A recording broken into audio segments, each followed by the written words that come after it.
Hello everyone, I'm delighted to be here with you virtually to talk with you about teacher identities and why I think it's important to be authentic as a teacher and a leader.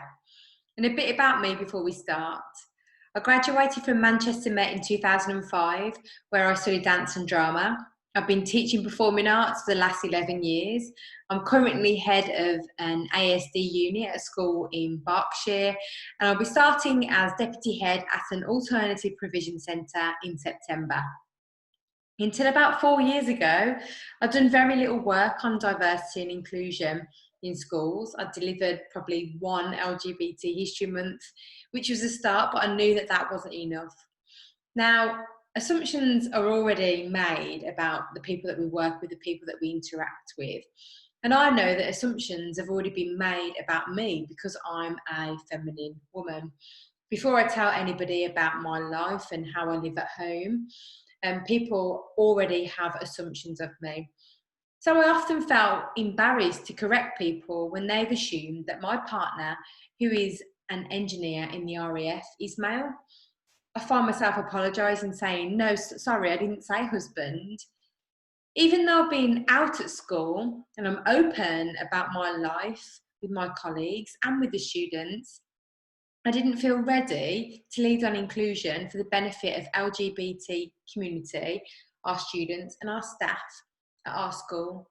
I've always been a little bit anxious about how I might be perceived.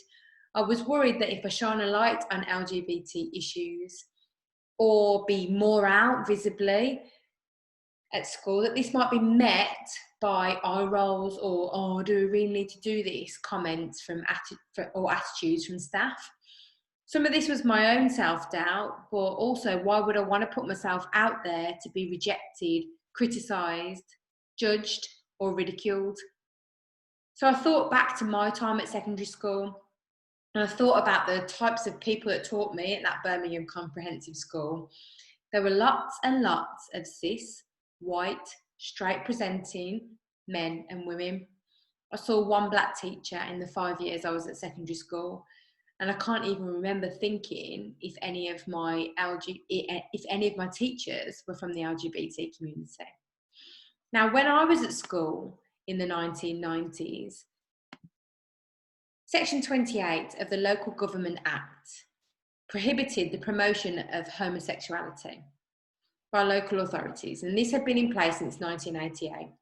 I never saw any positive messages about LGBT people, and LGBT phobic language was not challenged at all. And Section 28 also meant that teachers felt pressure to stay silent on their LGBT identity and hide who they truly were.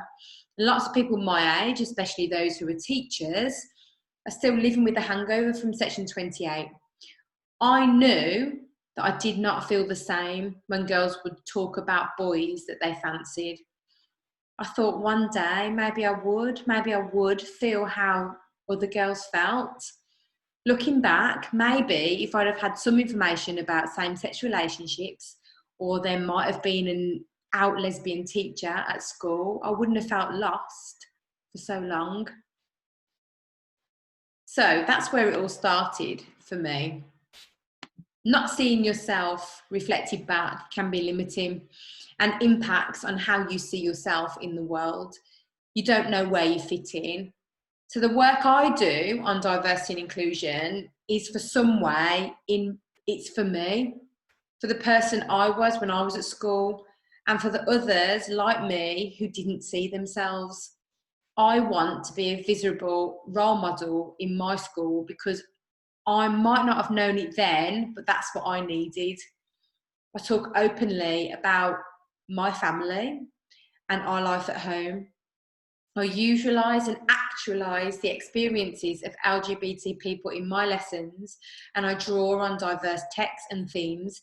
Even though the students aren't ever tested, examined on this, I know that it's really important to do this so that students are exposed to diversity in the curriculum, and the curriculum explores different perspectives, it amplifies voices, showing the kids that whatever they're feeling, it's okay to be who you are without judgment. That's what I needed when I was at school, to feel that I was seen and that what I was feeling had been acknowledged and that it was okay.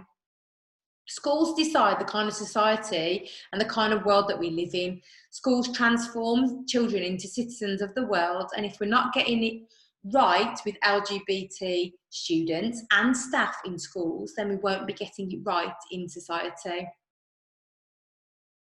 So that led me to thinking, can you be an inspiring teacher or leader if you are holding yourself back?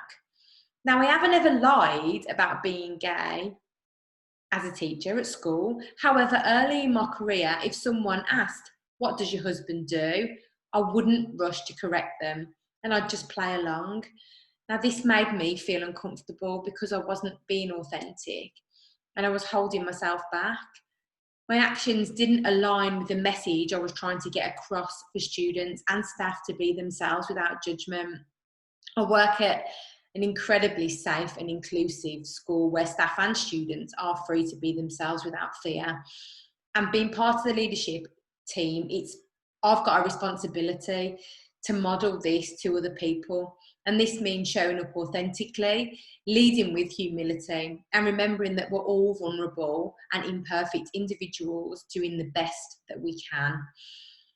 Now, you might think it's really easy for me to say, just go out there and do it. It's easy for you, Amy. You seem confident, you seem outgoing. But I realise that everybody isn't like me. And some people are extroverts, some people are introverts. There are people who choose not to share about their lives or their feelings because they don't want to, and that's absolutely okay. I'm not saying that you have to stand up in assembly and announce that you identify as LGBT or make announcements about how you live your life. You can, of course, do that if you want to and you feel comfortable and supported within your school setting to do that. But to me, being authentic and being willing to bring your whole self to the workplace is more about getting to a place where you have the freedom to be authentic and vulnerable, and also the freedom to choose what you reveal about yourself. You've got to be a little bit willing to bring your whole self to the work that you do. And leading and teaching with authenticity allows you to impact the culture of your school, and this will unlock greater creativity, develop connections, and improve performance. Because we know that people perform better when they can be themselves, so everybody benefits, the staff and the young people in our schools. Now, when I was asked what my top tips would be for PGCE students and NQTs, the very first thing that came to mind for me was why. You need to keep in mind why you are doing this. You've got to start with why and don't forget it. Remember why you became a teacher, and it can be your passion for drama, your passion for performing arts. It could be to make an impact on the lives of young people or to affect change in schools. Whatever the reason is, keep it in your mind and let that drive everything that you do. You've got to be willing to bring your whole self to work so that you can develop connections and improve performance. Now, you're not going to know the answers every single time. You've got to be honest with yourself and your students. Find the answers together and model what resilience looks like. That's so important for young people to see.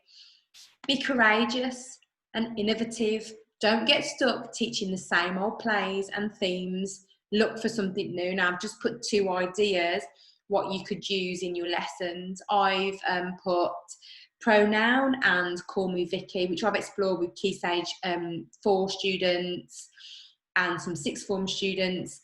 I've also put Celebrating Difference by Sean Delente. It's a must read if you're interested in how you could be part of making your school more LGBT inclusive through a whole school approach.